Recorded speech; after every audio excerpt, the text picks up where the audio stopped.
దాడులను మాజీ ఎమ్మెల్యే కాటసాని రామ్ భూపాల్ రెడ్డి ఖండించారు. వైసీపీ నేతలపై దాడులకు నిరసనగా కల్లూరులోని అంబేద్కర్ విగ్రహానికి పూలమాలలు వేసి నిరసన తెలిపారు.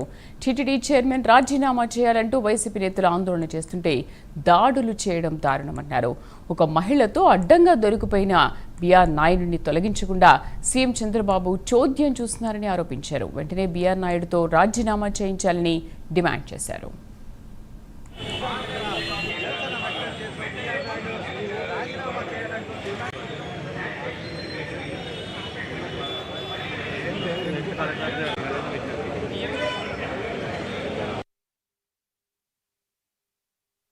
చైర్మన్ బస చేసిన హోటల్ దగ్గరికి పోయి లేడీస్ అందరూ కూడా ధర్నా చేయడం జరిగింది.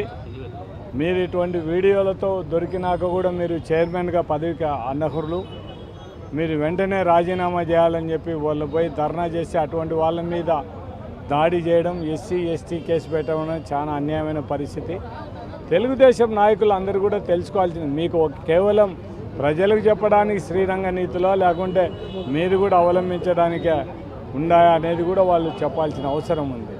కానీ మళ్ళీ మేమంతా చంద్రబాబు నాయుడు నేను చాలా భక్తిపరుని, ఎవరిని స్పేర్ చేయను అది ఇదని. ఇంతకంటే ఘోరమైంది ఏముంది? ఒక తిరుమల తిరుపతి దేవస్థానం చైర్మన్గా ఉండాయని ఆ విధంగా దొరికితే కనీసం తీసేను కూడా లేని పరిస్థితులు ఉంటే ఒకసారి ఆలోచన.